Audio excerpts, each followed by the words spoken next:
All right, cool. Route 104, back at it.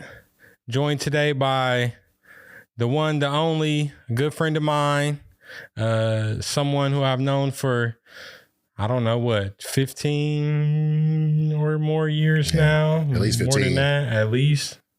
Probably, pushing 20. A married man, a husband, a son, a brother, a friend, a good friend to a lot of people. He's probably got more friends than most people. I don't know. Real friends too. He got a lot of real friends. He's got a lot of best friends. He's that kind of guy, right? People are drawn to this man, and a lot of reasons why, which hopefully some of those we're going to get into today. So without further ado, I'd like to intro Ernest Paige. Boom, boom, boom, boom, boom, boom. So with anything, with all of that, what did I miss? DJ.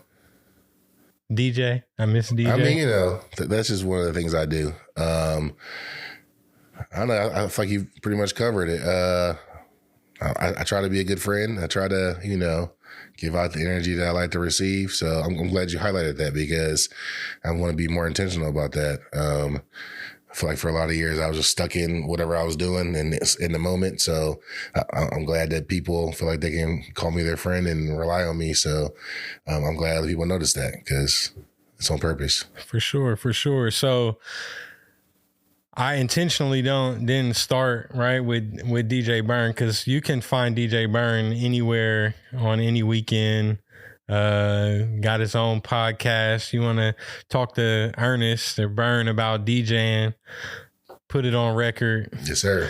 On all of your favorite DSPs. Yes, sir. There's only two. I mean, come on. What are we? We're at Spotify and Apple. But with that, I feel like I know Ernest, I know BERN.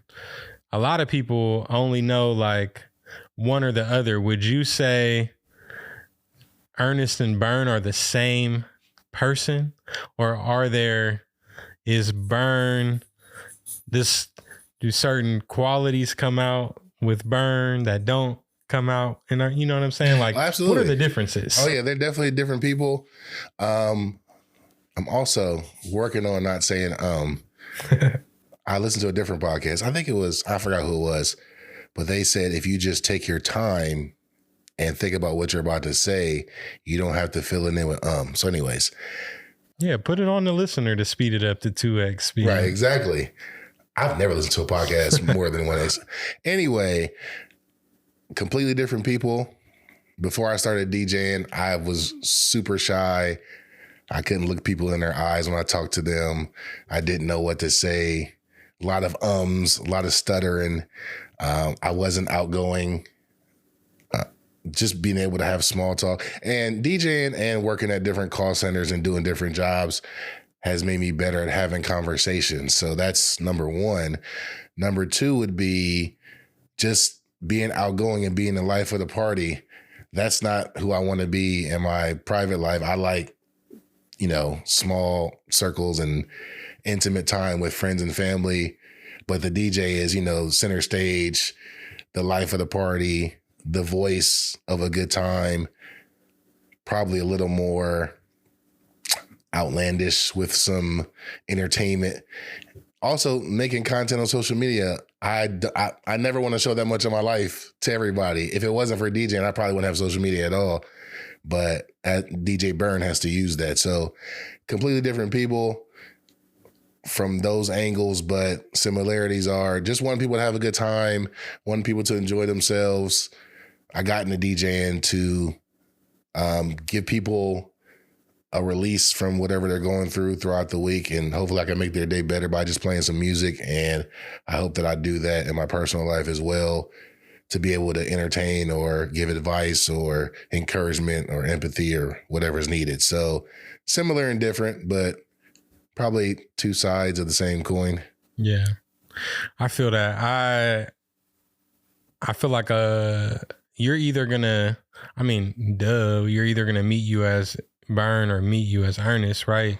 But a lot of, what do you think happens more? Like, do more people meet you, not just know you as BERN, but like when they meet you, do more people meet you as Ernest and find out that, oh, like you're DJ BERN, you DJ, or do people that know you as BERN, you know, from going out or whatever, y'all meet officially and then they get to know you as Ernest? Like, which is more prevalent? I would say most of the time when I'm out in public spaces, I got my DJ BERN costume on. So a lot of people meet me as BERN, whether it's what is your DJ BERN costume? It's just, you know, a type of attitude and energy that I try to give out as, I hate saying stuff like this because, you know, it's not how I am, but I don't want this to come off across this way. But as a public figure, you have to put on a certain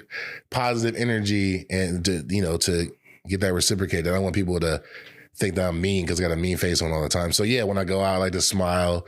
I dress a certain way to give off a certain type of positive vibe.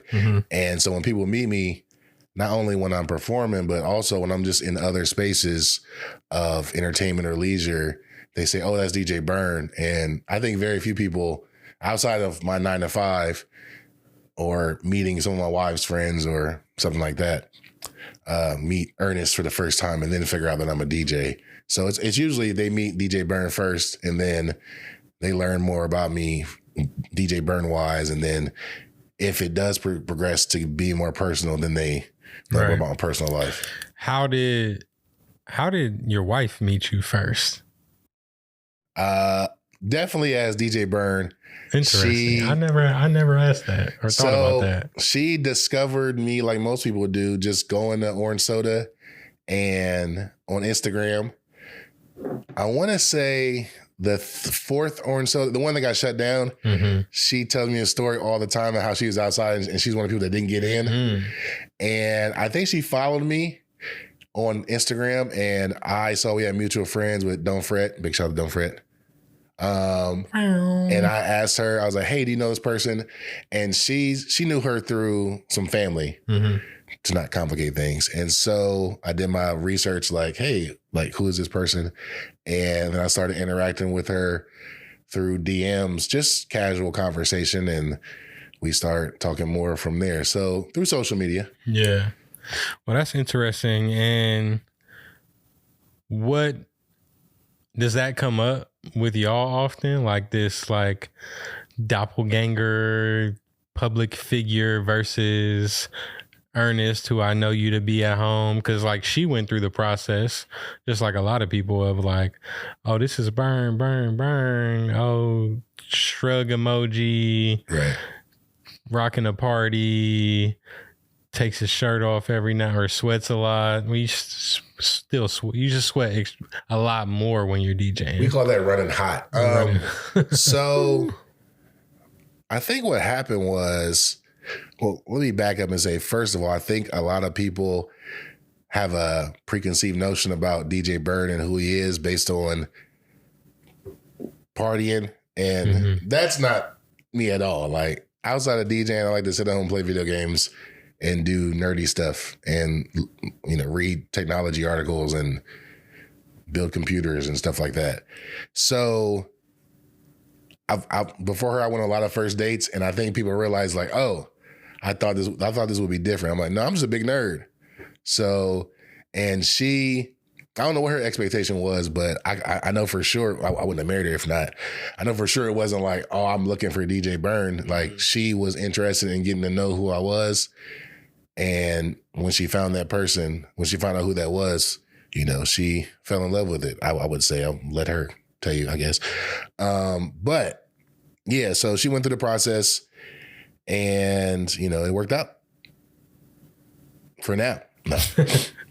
So is there, do you ever find yourself like having to balance the two, or like, because you have this persona, not only in public but that you've created on social media too, do you find yourself being like, oh wait, like I don't have to do that right now, like at the dinner table or like I think or at work?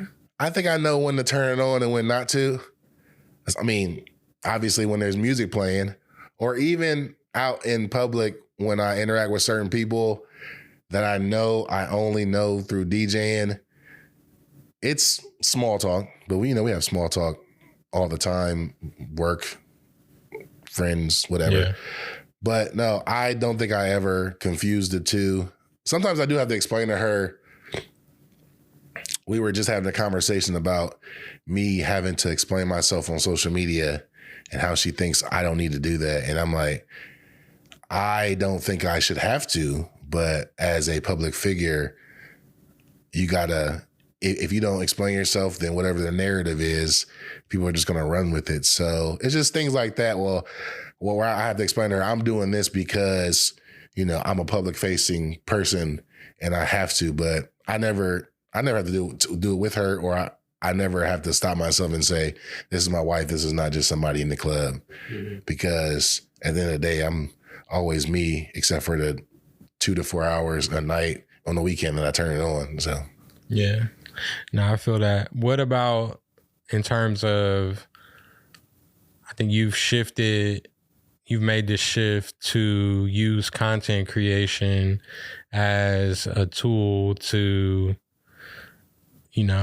fuel your DJ career. And that, like, DJing in and of itself can take away valuable time from your spouse, your family. Right. Like, for those that don't know, like I used to DJ, I mean, pretty mediocre at best, but a mediocre DJ these days is better than a lot of other They're DJs. Getting by somehow. Yeah, so there's a lot of mediocre DJs out there, and they're doing it with all the technology in the world. I had a little bit of technology that helped me, but not all this. So, but that's something that, because it wasn't a real passion of mine, I was doing it for the fun, the fame, just the good times, not because I had this like extreme love for music or anything.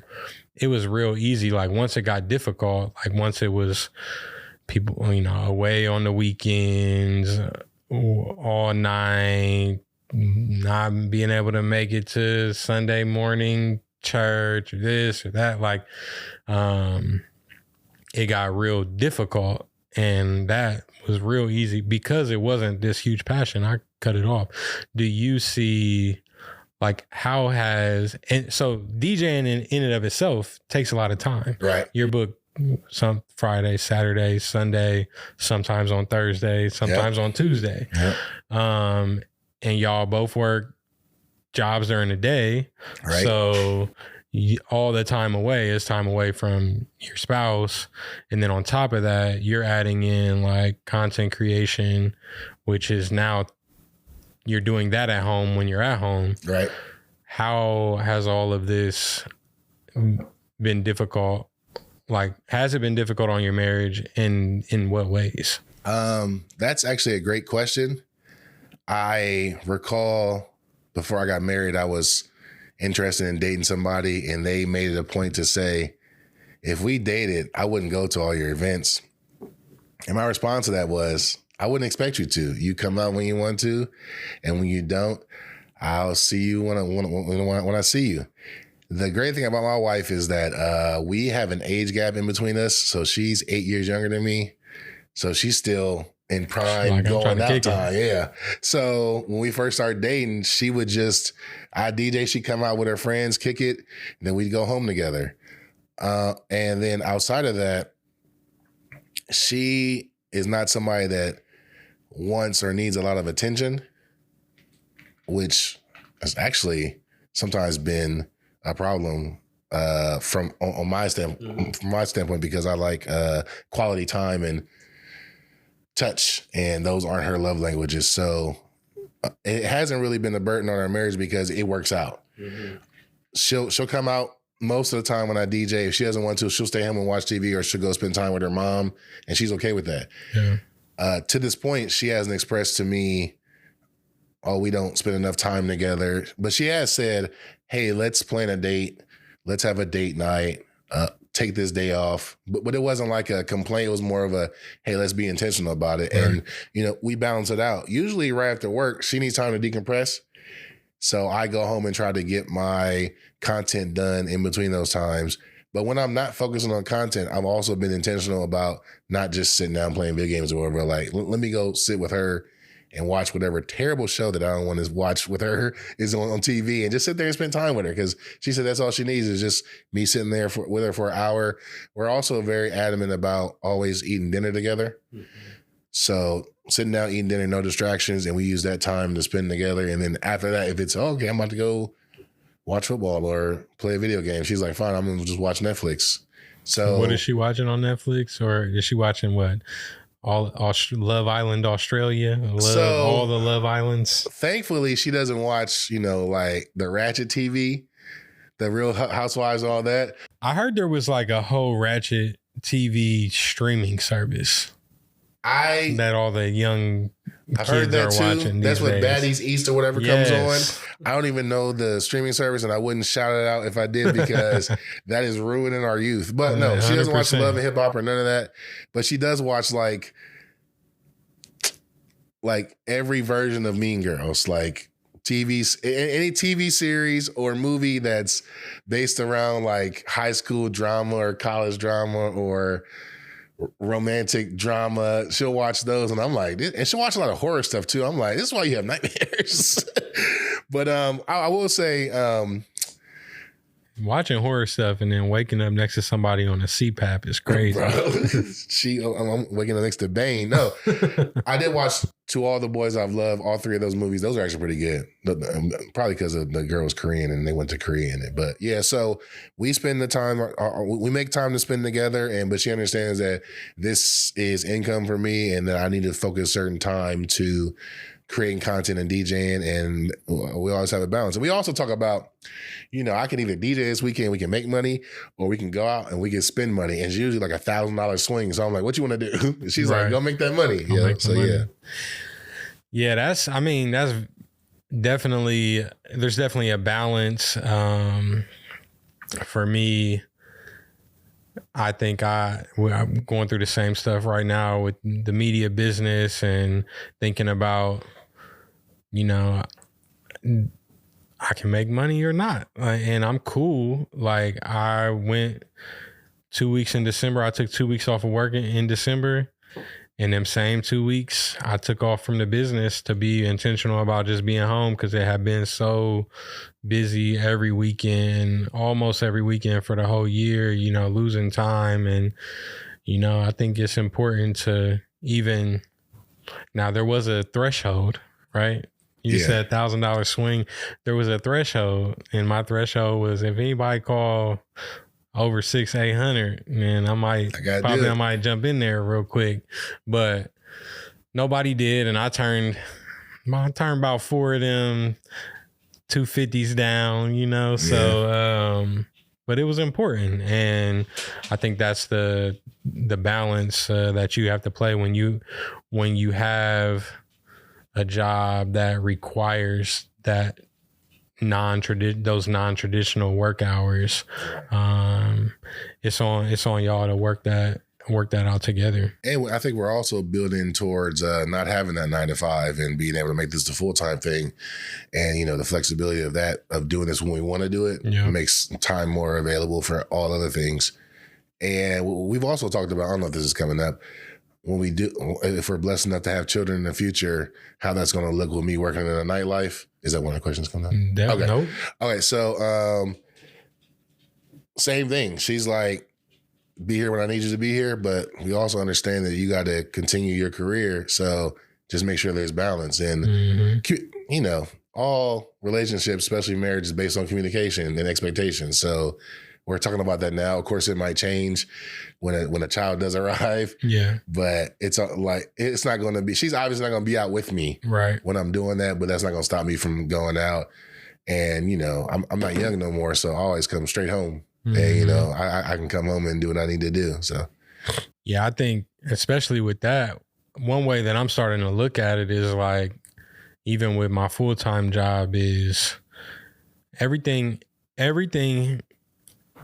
giving everything a monetary value, right? So even though staying at home or going out on a date night and spending money, or, you know, taking my kids to their sporting events and being there to watch that, is one thing to be like, to say like, I'm not going to miss it, but what is that worth to me, right? Like not what is it worth to me today even, but what would seeing my son play basketball be worth to me when he's grown? Or, you know, what if he has an amazing basketball career and I get to look back? What if he doesn't? And these are the only times that I get to see, you know, who knows? What is that worth, and what might it be worth?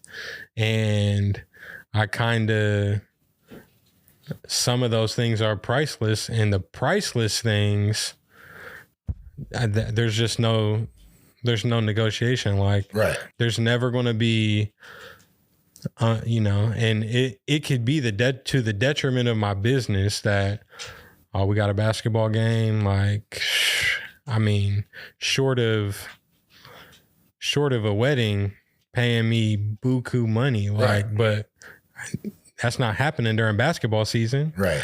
So like, I'm not taking the gig, you know, like I'm going to lose maybe clients because of that, but that is worth it. Date night, oh, we could do date night tomorrow, or we could do brunch the next day. Like, right. Those things we can reschedule, but there are certain things, especially, you know, baby stuff is different. But once you hit those ages of like, all right, DJ this graduation party for X amount, or go to this recital. Nah, going to the recital, you know, like. That's important because my parents were always adamant about, we can't come to your stuff because we're working, so we can give you a good quality of life. I don't remember them paying the bills as much as I remember that my dad never came to a football game, or if he did, he came to one football game. I played from 7th grade to 12th grade.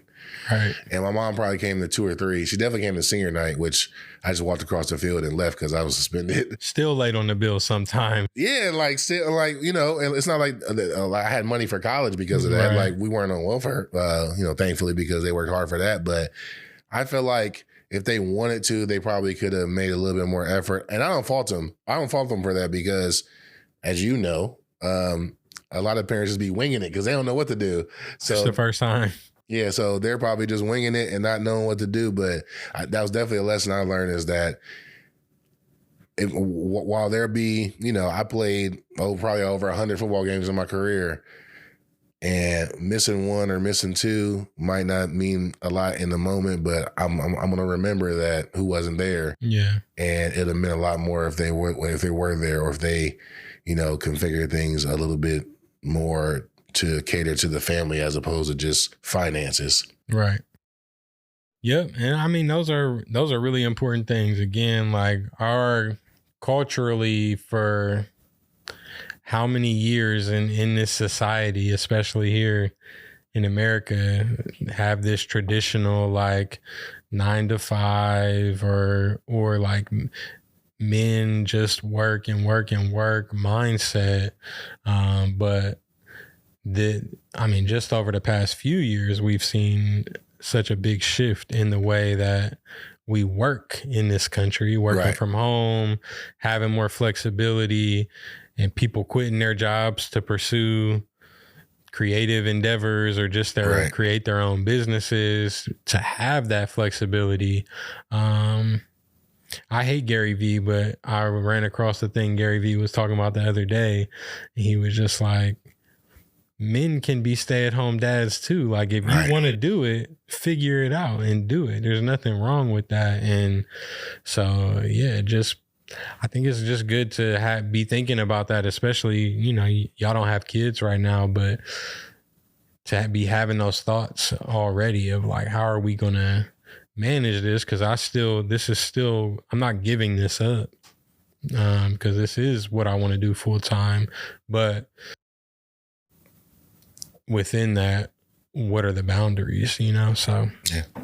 And then on the note of what things that you have to give up, let's shift a little bit in terms of if you want to go learn about BERN, like I said, BERN's DJ career interviews, it's out there. Yep. And several of them. Just recently, I feel like y'all talked a lot about your upbringing in DJing and Orange Soda and all that with the pod you did with Trav Day. Yep. Shout out to Needle to the Groove. The episode's out right now. So you can go hear all about that there. Right.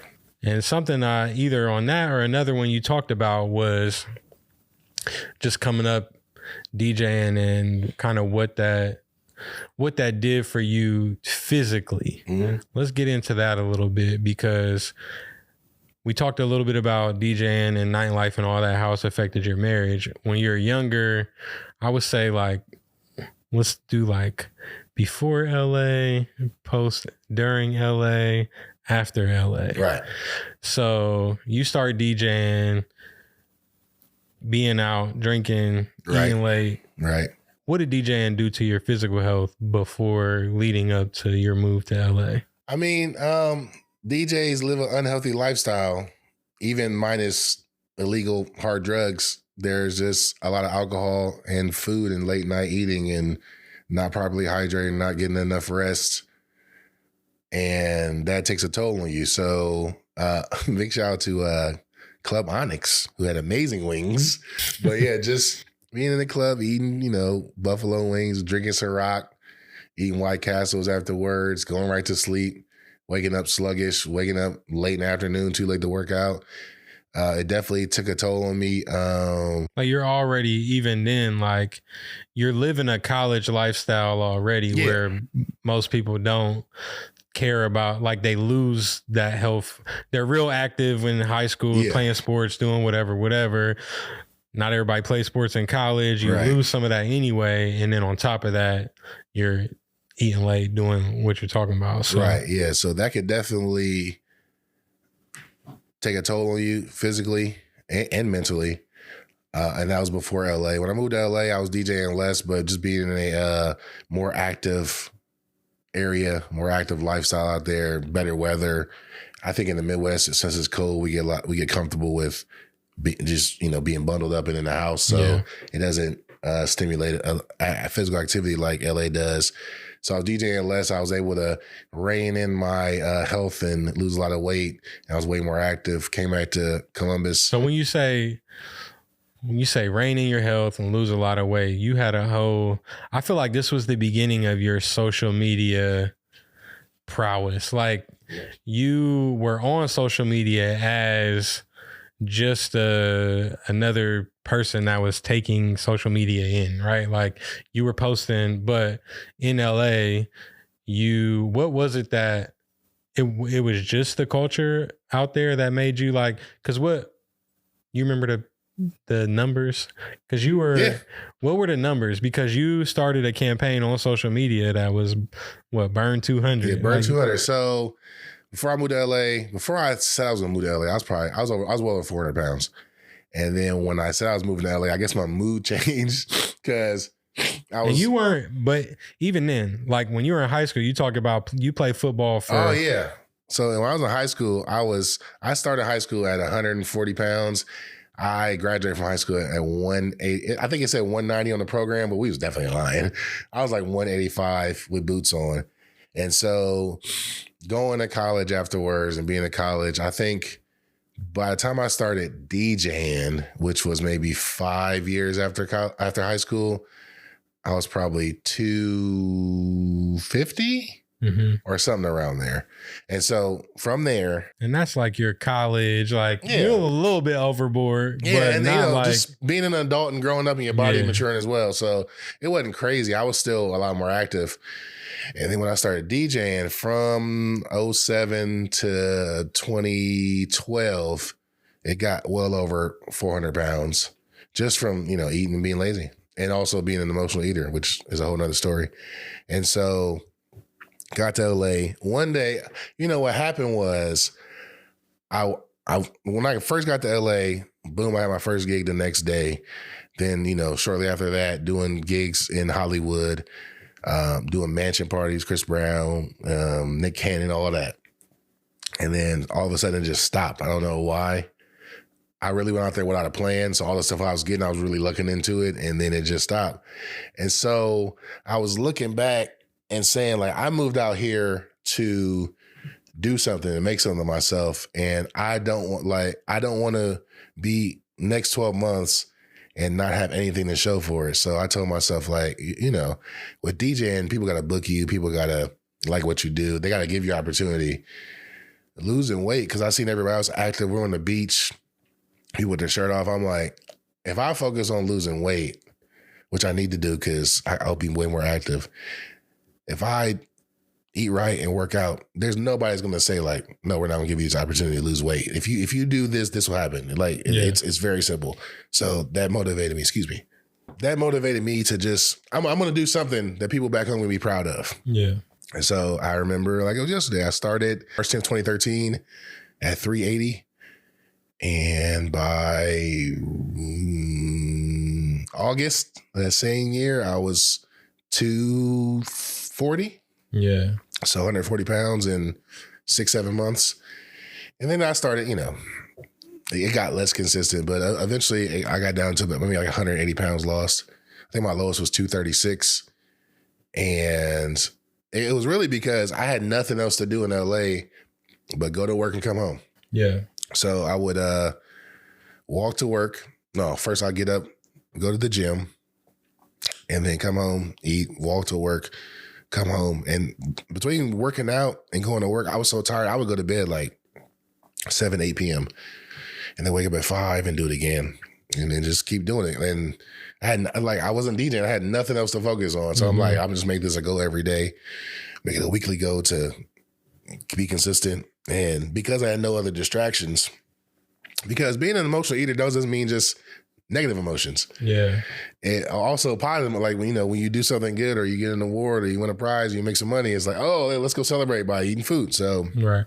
I had nothing good or bad to distract me. So I'm just like, I'm going to focus on this and make it my thing, and we'll see where I'm at in 6-7 months. And so, yeah. So then you move back, or you come back to, I feel like that time you came back, the first time you came back after you lost all that weight, everybody was like, oh yeah. Yeah. I came back, when I came back to DJ, right? When you came back to DJ. Yeah, that was it Club 120? Lounge 62. Lounge 62. Lounge 62 with them fake Hennessy shots. Them Hennessy, man. Nah, that was Paul Masson. It definitely wasn't no dollar Hennessy. But yeah, when I came back, at this point, I hadn't even really adjusted to my body. So my clothes was all baggy because I was buying smaller clothes, but it didn't fit right because, you know, when you're bigger, you just used to getting big clothes. So it's not like, you know, rising up or anything. So yeah, it was crazy. I feel like people did, because there's some people that only met me like now. There's people that only met me at this weight. They didn't know what I used to look like. So they were really shocked. Like, wow, you look like a completely different person. So when you got down to that weight, did you assume like, oh, we're good? Like, did you in your mind think that you were going to gain weight back, or you just, I did it, I'm here, it ain't coming back? So I guess, you know, once again, for a long time, I never thought long-term by anything. It was just, you know, whatever the goal was for the week or the month, especially DJing, it's just like, let's get to the weekend and figure out what we're doing and start over. So I never really thought if it was going to come back or if I needed to go any further. At one point it was BERN 200. So I was trying to lose 200 pounds. So I was trying to get to 180, and I just hit a wall eventually. And when I came home because I had a failed relationship. So, and I had a part-time job. I was living in my mom's basement, and that kind of put me back into a little bit of depression that I just started working out less and eating more. And so I gained a little bit of the weight back, but then I got right back focused and got that same weight off. And that's when I went back to Columbus State and get that degree. So yeah, I mean, I never thought it was over. Like, you know, your health is a lifetime thing.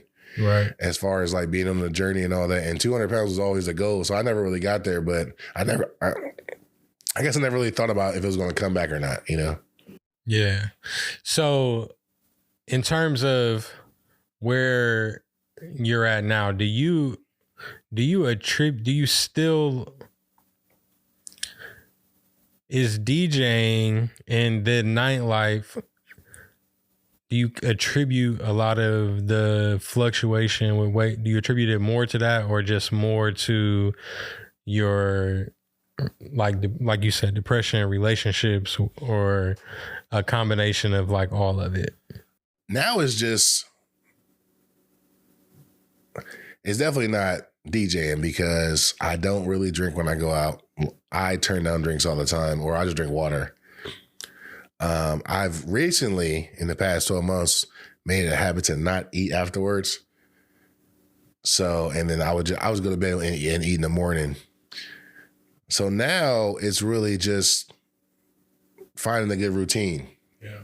And then staying focused. Of course, like, life is still stressful, and, you know, just different things you're working on. And so those still cause me to stress to eat every once in a while, but it's definitely not DJing. DJing is just a tool to get, you know, as far as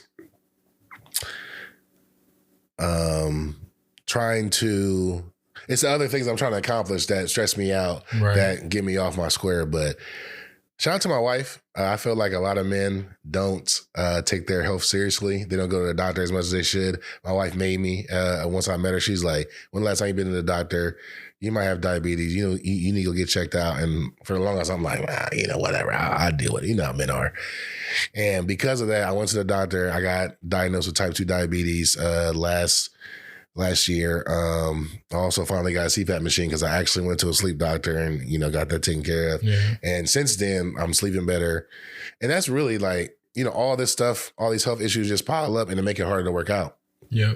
So now that I'm sleeping better, now that my blood sugar is in the range where it needs to be, I can be more active. Like when I was in LA, I was waking up at 5 a.m. off, like once I was in a groove and also that way, I was waking up at 5 a.m. off 6 hours of sleep and go run 3 miles and then go to work and then come home and run as well.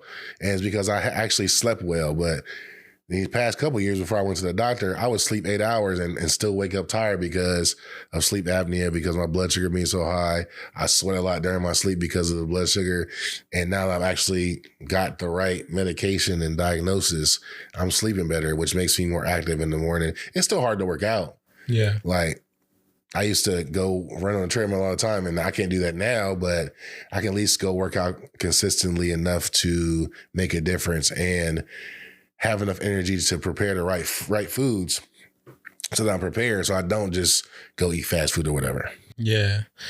So when you think about a lot of people, when they're on, you know, so many of us, we struggle with weight in different ways, right? And a lot of people are always looking to someone else. And even when you were doing BERN 200, I'm sure you had a lot of people that were looking to you to be like, you know, thank you for doing this. Or, you know, people looked up to you, not just were proud of you for doing it, but it also encouraged them. Right.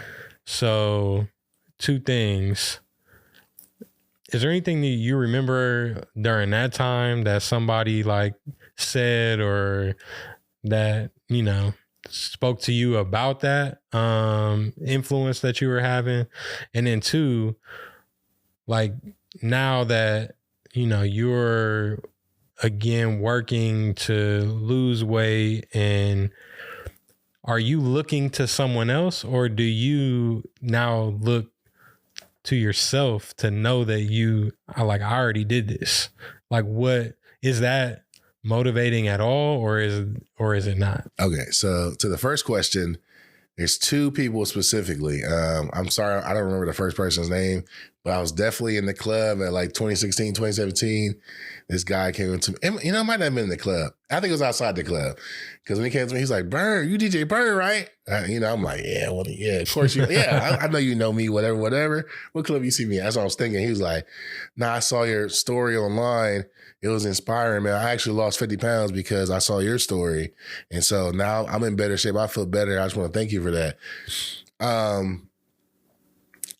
Somebody wrote a story on me. I forgot who it was, and they got aggregated. It ended up on Fox News on their website. You can still probably go see it right now. It's also a YouTube video. You want to look at it. So I guess, you know, that was really crazy that somebody was inspired. You know, people see you doing something, they say, oh man, you inspired me to do that too. They don't never follow through. Yeah. I mean, and this was before like influencer media. This was before social media was a thing like that. People was on Instagram just, you know, taking pictures of food and like BERN 200 was like a blog. Yeah, so this is way before, you know, Instagram or social media. I don't even think the word influencer was a word at all. Yeah. The second person, shout out to Will Pounder. I told myself before I got married, because it was always my plan to go get married in Jamaica. Shout out to my wife for agreeing to that. I said, I want to make sure I'm on that beach at a certain weight. So let's start working out right now. He was like, you know what? I'm going to do that with you, bro. And I didn't do it, but he had to lose like 100 pounds. Yeah. Like he was chubby, fluffy. And now he boxed, like he had an 8-pack. Like he went from, that's the first person I've seen in real life go from a full fat belly to an 8-pack. I'm like, oh, it's possible. Like no surgery. Right. So shout out to him, because he said, the whole reason I started doing this because you said we was gonna do it together. And I'd be looking at him like, damn, I should have did it. You should have kept with it. I should have kept with it because he did it. So big shout out to him. So those are two people. He still be in the club drinking. I don't know. I mean, I know how he did it. It's really just about just making the right choices. But yeah, shout out to him. To your second question, what motivates me now is, I will say, I like what you said before about what's motivating me, because before it was all external. You know, it's external gratification. Like, I'm going to do something to prove something to somebody else. Yeah. Or if I want to get married, I got to make sure I'm in the best shape so I can look good for somebody else. And now it's similar, but I need to get my health together so that I'm alive to have children. And when I do have children, I'm healthy enough to play with them, because I owe that to my wife to be alive for as long as possible. And secondly, is just, I'm just tired of being like this. I think about all the stuff I've done. I did over 100 gigs last year in 2023. And I just think about how much more I would have got accomplished if I was at the appropriate weight. Like if I was just 100 pounds less, because there's so many times I do a gig and the next day I'm spent, I'm exhausted. I went to LA. I was between LA and Vegas, and I was driving back and forth for different things. And I didn't go back to LA on Sunday because I was tired just from being worn out. And I'm sure I'd have been less tired if my health was in order. Yeah. And I feel like that was a missed opportunity. So I'm thinking about all the things that I could do career wise if my health was in the order it needs to be. But the main thing is that I want to be alive for my children and for my wife. So that's why I got to get it together. Right. Well, again, like I think,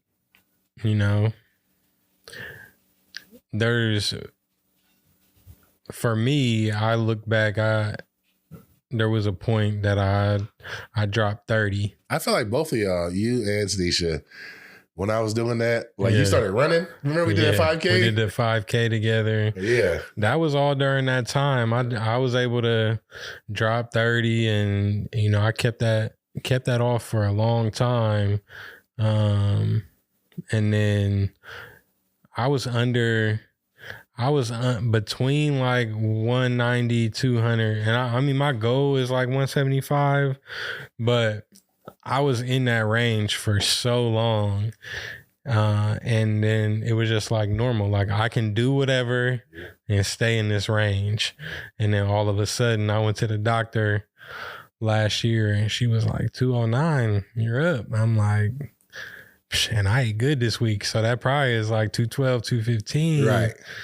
So looking back, I think it's one thing. I know I did it before, which means I can do it again. But I wake up every morning and I tell myself I'm going to have a good day. And then I'm at work and there's all these Sour Patch Kids and chips and this and that. Because you got a big sweet tooth. I don't have a big sweet tooth. You used to. I used to. Yeah. I mean, if it's great, I'm not turning down graders. You know? Right.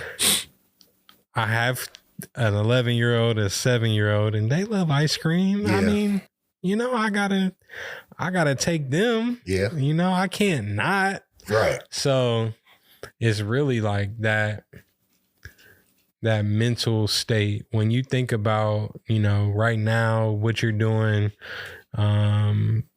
with your goals to lose weight now, and even when you did it before, beyond the working out, what was the mental? How did you stick with? How did you and do you have that mental fortitude to just do right? Because when you are, you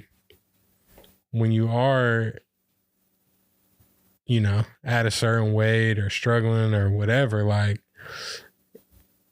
you know, a regular person, they could eat a Snickers they can have a bad day and eat 12 pieces of pizza. Like, but that bad day could just that could turn into a bad month for me. So a couple of things with what you just said. The fact that I did it before so I could do it again does not apply to me. Doesn't apply. And I think it was because it was the excitement of doing something for the first time and seeing where I can go. And knowing like just the wonder of like how much weight did I lose this week? How much weight I'm gonna lose the next week? And that whole excitement, I don't have it anymore because I already did it. Yeah. And so it's like, oh, I gotta do this again. I probably should have stuck with it the first time. Doing it once doesn't mean it can be done again easily. It's actually harder. I think what you're trying to ask me is how do I make the right decisions throughout the day and how I stick to it? Or just in general for asking you how you do it now and or how you did it then to give me or someone else advice. Because when I was standing in a line at Kroger's today picking up dinner, it's like, I mean, I only had this little bit of noodles today. Snickers does have protein in it. Okay, got you. Okay. Let me just grab this Snickers real quick because I ain't going to eat for another 3 hours. I didn't. Only because the lady was pressing me about these apples that I had to buy separately. Oh, yeah. It kind of threw me off. Right. Shout out to her. So I tell my wife this all the time. There are two things that help me stay on track and make the right decisions. The first one doesn't apply to her or you. In my old age, my body is rejecting everything that I used to love. So, and this medicine I'm on, shout out to Ozempic. Was giving me raging diarrhea. Clipped it up for Twitter. So let me tell you all the stuff I can't eat anymore. Ice cream, dairy in general, fried foods. So fried foods includes like fast food and like potato chips. Yeah. Even like, not even fast food, like at my job in the cafeteria, I have like French fries. I can't do that because any of this stuff is it makes my stomach feel sour. It's to the point where I'll look at fast food and be like, oh, I can't even look at it no more. Yeah. On top of that, Marlon told me that he hasn't ate pork or beef in 10 years. I didn't know that. Oh, wow. So I'm like, oh, I can do that. So I don't eat pork or beef anymore since December. I haven't been a long time, but yeah. So, and you know, once you stop eating pork, you cannot go back. The day you go back, like you're going to be down for like 2 days. And, you know, so I can't even eat it on accident anymore.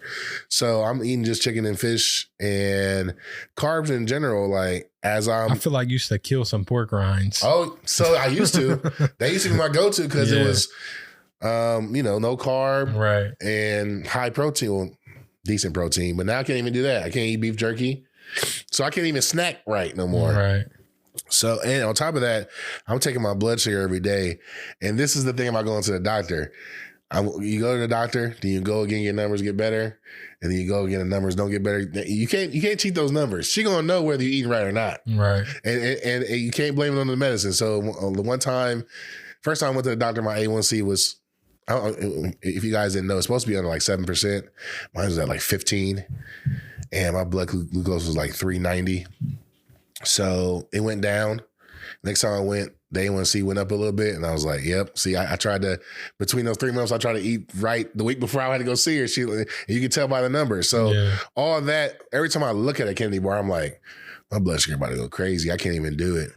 So that, but something that would apply to everybody, and something that I tell her, and something I think I heard in a Nike commercial, is that life is about the multiple daily decisions between the easy way and the right way. So every time you look at candy or whatever fast food, you can be like, yeah, I can just eat that. It won't hurt a little bit, but what happens if I don't? Am I really going to? I actually heard this recently. My coworker lost like 80 pounds in a year, and he's kept it off, and he's very adamant about, well, like the job got free Jimmy John's, and he not eat nothing because he like, nah, it's not part of my diet. I can't do it. And he told me, like, you got to remind yourself, in the moment you really want a Snickers, as soon as you eat it, you can be like, man, I probably shouldn't eat that. Right. And then time will pass and you want another one. But if you don't eat it in that moment, an hour later, or if you go to bed when you wake up, you're not going to think about like, man, I really missed out on that Snickers. Right. Like, and then, so the feeling you had in the moment of craving is gone, and you can feel better about it because, like, I was strong enough to make the right decision there. Mm-hmm. And I feel like we owe ourselves discipline as adults. That's the most valuable thing that's free. That's a bar. Clip that. The most valuable thing you can have that's free is discipline. So why not make the right choice? The same reason why you don't steal from people. It's like, I could probably get away with this, but is this the right thing to do? Right. No. And you cheating your body when you eat stuff that you know is not good for you, but it's just a little bit of pleasure that you want in the moment. So you don't have to be 100% strict, but I also tell my wife, on the weekends, you can cheat a little bit if you don't cheat all week. Like, right. If you be so strict so that if you do slip, it's okay. But if you slip every day, now you completely slipped. And now you got to start over again. So it's just going back to what I said, taking the time to make the decision between the easy choice and the right choice. Boom. Yeah, them is definitely bars. Well, yeah, I think that the goal, like, we've been talking about a few episodes into Route 104.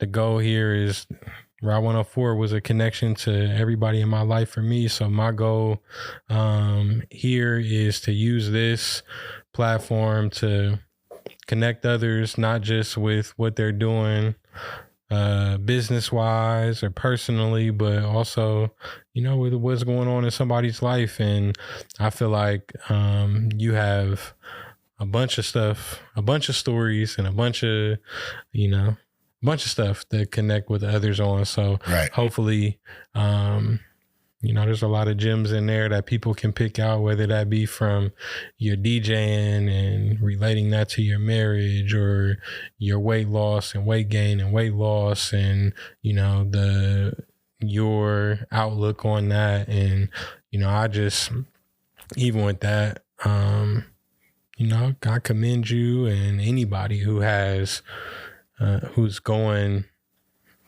through and really committing to that, to be strict and do all that. 'Cause I know I need to. And, the more people that we can have those conversations with, the better. And yeah, man, I appreciate you for, the entertainment that you provide, the friendship that you provide, Absolutely. Not just for me, but for a lot of different people. So, you can again find DJ BERN. Before we wrap. Yeah.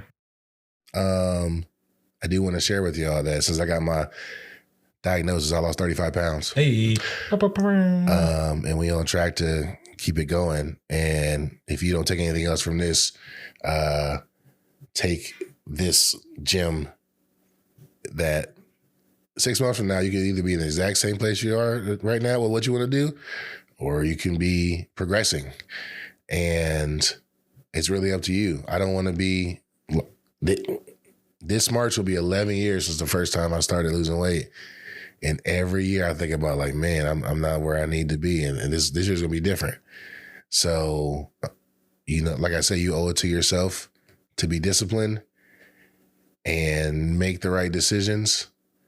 And just imagine where you'll be in DJing, photography, rapping, playing the piano, whatever, if you took the time out to focus on it for 6 months. Life is very long, and 6 months to 12 months of you being strict about something is not going to kill you, because you spent X amount of years up until this point doing whatever you want. So it takes time to get back to where you need to go, but you're going to thank yourself for doing it. So like I said, whether you're DJing or whether you're trying to lose weight or whatever you're trying to work on, you owe yourself the discipline to get it done.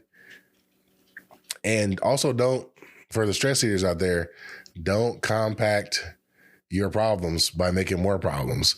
If you're going through something and you're having a bad day, you know it's going to make you feel worse when you break your diet. Because tomorrow, that same problem is either going to be there or not, but something you could have did about it, you chose to make the wrong decision. And so now there's two problems instead of one. So maybe it'll help you to think like, all this stuff's not really going right for me. In time, this will pass. But in the meantime, I'm going to focus on what I can focus on, and that's my health. And so that's what I'm doing, because at the end of the day, all that stuff really don't matter. It's about me being alive for my wife and living as long as we can. So please, discipline. The keys, and you can find the key to finding DJ BERN is every weekend. Look on, he'll let you know on Instagram at DJ BERN_. You can just go to DJBERN.com, or you can just Google me. But DJBERN.com, that's the center for everything. Big shout out to anybody that's ever spent their time or money to watch me DJ or to be in the same room as me. I'm grateful. It doesn't go unnoticed. I appreciate it. Whether it's one person or 1,000, I just want to give people a good time. I actually did a party recently, a brunch, and there was literally 3 people in there for 4 hours. It was somebody's birthday, and they had the best time. And they said it was like a personal party. And so I was grateful to be able to do that for them. So I appreciate anybody that likes what I do. And I appreciate anybody that takes anything from this. If you sat here through this hour to watch this, salute to you. DJ all the things. I got him. I'm gonna get the board and a producer. So I'm gonna come back in 6 months, and I'm gonna be this much of the camera, and then we're gonna talk about all the stuff that I said I was gonna do that I accomplished. Shout out to everybody that went to the gym today and did those hip abductions or whatever. Yeah. Peace.